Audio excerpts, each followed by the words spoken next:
Clip number 291۔ اس clip میں آپ سورہ انعام کی آیت نمبر 54 سے 56 تک کی تلاوت، ترجمہ اور تفسیر قرآن صراط الجنان سماعت فرمائیں گے۔ بسم اللہ الرحمن الرحیم۔ ترجمہ، اللہ کے نام سے شروع جو نہایت مہربان رحمت والا ہے۔ وَإِذَا جَاءَكَ الَّذِينَ يُؤْمِنُونَ بِآيَاتِنَا فَقُلْ سَلَامٌ عَلَيْكُمْ كَتَبَ رَبُّكُمْ عَلَى نَفْسِهِ الرَّحْمَةَ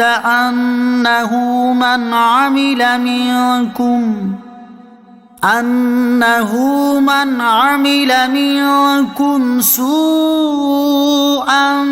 بجهالة ثم تاب من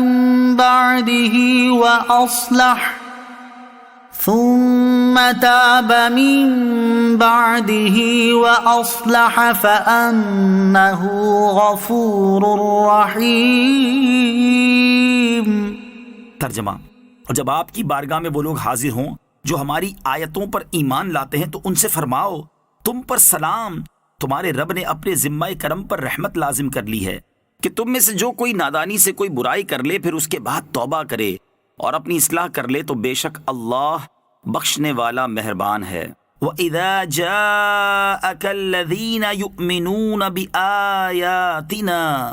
اور جب آپ کی بارگاہ میں وہ لوگ حاضر ہوں جو ہماری آیتوں پر ایمان لاتے ہیں، ارشاد فرمایا کہ اے پیارے حبیب صلی اللہ تعالیٰ علیہ وسلم، جب آپ کی بارگاہ میں وہ لوگ حاضر ہوں جو ہماری آیتوں پر ایمان لاتے ہیں تو آپ ان کی عزت افزائی کرتے ہوئے ان کے ساتھ سلام کی ابتدا فرمائیں اور انہیں یہ بشارت دیں کہ تمہارے رب عز و جل نے فضل و احسان کرتے ہوئے اپنے ذمہ کرم پر رحمت لازم کر لی ہے کہ تم میں سے جو کوئی نادانی سے کوئی برائی کر لے پھر اس کے بعد توبہ کرے اور اپنی اصلاح کر لے تو بے شک اللہ تعالیٰ اس کے گناہ بخشنے والا اور اس پر مہربانی فرمانے والا ہے۔ نیک مسلمانوں کا احترام کرنا چاہیے۔ اس سے معلوم ہوا کہ نیک مسلمانوں کا احترام اور ان کی تعظیم کرنی چاہیے اور ہر ایسی بات سے بچنا چاہیے جو ان کی ناراضی کا سبب بنے، کیونکہ انہیں ناراض کرنا اللہ تعالیٰ کی ناراضی کا سبب ہے۔ جیسا کہ حضرت عائذ بن عمر رضی اللہ تعالیٰ عنہ فرماتے ہیں، حضرت سلمان، حضرت صہیب اور حضرت بلال رضی اللہ تعالیٰ عنہ کے سامنے حضرت ابوبکر صدیق رضی اللہ تعالیٰ عنہ نے ان کے مزاج کے خلاف کوئی بات کہہ دی۔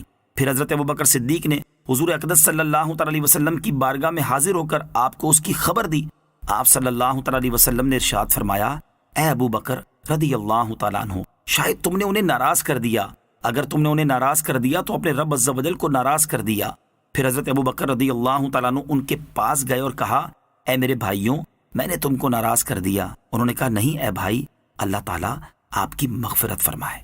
وَكَذَلِكَ نُفَصِّلُ الْآيَاتِ وَلِتَسْتَبِينَ سَبِيلُ الْمُجْرِمِينَ۔ ترجمہ، اور اسی طرح ہم آیتوں کو مفصل بیان فرماتے ہیں اور اس لیے کہ مجرموں کا راستہ واضح ہو جائے۔ وَكَذَلِكَ نُفَصِّلُ الْآيَاتِ، اور اسی طرح ہم آیتوں کو مفصل بیان فرماتے ہیں، یعنی اے حبیب صلی اللہ تعالیٰ علیہ وسلم، جس طرح ہم نے آپ کے سامنے سورت میں اپنی وحدانیت کے دلائل تفصیل کے ساتھ بیان کیے ہیں،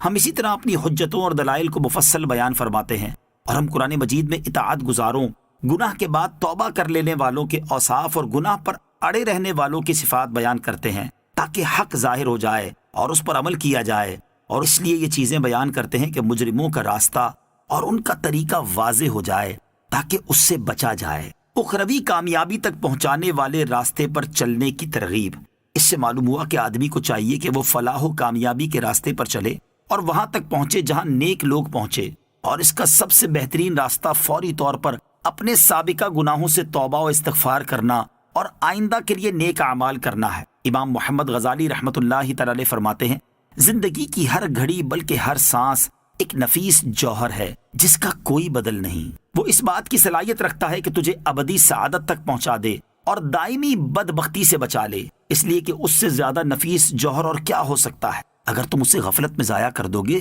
تو واضح نقصان اٹھاؤ گے، اور اگر اسے گناہ میں صرف کرو گے تو واضح طور پر ہلاک ہو جاؤ گے۔ اب اگر تم اس مصیبت پر نہیں روتے تو یہ تمہاری جہالت ہے، اور جہالت کی مصیبت تمام مصیبتوں سے بڑھ کر ہے۔ افسوس، لوگ غفلت کی نیند سوئے ہوئے ہیں جب موت آئے گی تو وہ جاگ جائیں گے۔ اس وقت ہر مفلس کو اپنے افلاس کا اور ہر مصیبت زدہ کو اپنی مصیبت کا علم ہو جائے گا، لیکن اس وقت اس کا ازالہ نہیں ہو سکے گا۔ مزید فرماتے جب تم ان 3 دہشت ناک باتوں پر ہمیشگی اختیار کرو گے اور رات دن کے ہر حصے میں ان کی یاد تازہ کرتے رہو گے تو تمہیں گناہوں سے ضرور سچی اور خالص توبہ نصیب ہو جائے گی۔ نمبر 1، گناہوں کی حد درجہ برائی بیان کرنا۔ نمبر 2، اللہ تعالیٰ کی سزا کی شدت، دردناک عذاب، اس کی ناراضی اور اس کے غضب و جلال کا ذکر کرنا۔ نمبر 3، اللہ تعالیٰ کے غضب و عذاب کی سختی کو سامنے رکھتے ہوئے اپنی کمزوری اور ناتوانی کو یاد کرنا کہ جو شخص سورج کی تپش، سپاہی کے تھپڑ اور چونٹی کے ڈنگ کو برداشت نہیں کر سکتا تو وہ نارے جہنم کی تپش،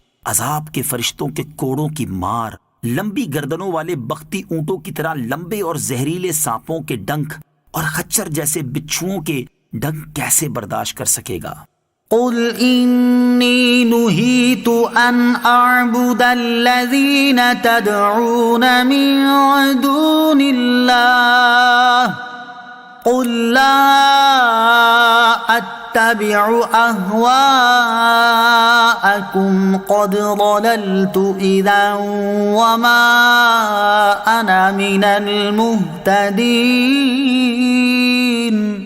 ترجمہ، تم فرماؤ مجھے منع کیا گیا ہے کہ میں اس کی عبادت کروں جن کی تم اللہ کے سوا عبادت کرتے ہو۔ تم فرماؤ میں تمہاری خواہشوں پر نہیں چلتا، اگر یوں ہوتا تو میں بھٹک جاتا اور ہدایت یافتہ لوگوں سے نہ ہوتا۔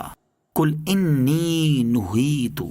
تم فرماؤ مجھے منع کیا گیا ہے۔ اس سے پہلی آیت میں بیان ہوا کہ اللہ تعالیٰ تفصیل کے ساتھ آیتیں بیان فرماتا ہے تاکہ حق ظاہر ہو جائے اور مجرموں کا راستہ واضح ہو جائے، اور اس آیت میں بیان فرمایا گیا کہ اللہ تعالیٰ نے مجرموں کے راستے پر چلنے سے منع فرمایا ہے۔ چنانچہ ارشاد فرمایا کہ اے حبیب صلی اللہ تعالی علیہ وآلہ وسلم، آپ کافروں سے فرما دیں کہ مجھے منع کیا گیا ہے کہ میں اس کی عبادت کروں جن کی تم اللہ تعالیٰ کے سوا عبادت کرتے ہو، اور تمہارا ان کی عبادت کرنا بھی کسی دلیل کی بنا پر نہیں بلکہ محض خواہش پرستی اور اپنے باپ دادا کی اندھی پیروی کی وجہ سے ہے، کیونکہ جن کی تم عبادت کرتے ہو وہ جمادات اور پتھر ہیں جن کا مرتبہ انسان سے انتہائی کم ہے، اور اعلیٰ مرتبے والے کا کم مرتبے والے کی عبادت کرنا ایسا کام ہے کہ عقل بھی اس کا رد کرتی ہے۔ اگر میں نے تمہاری خواہشوں کی پیروی کی ہوتی تو میں راہ حق سے بھٹک جاتا اور ہدایت یافتہ لوگوں سے نہ ہوتا۔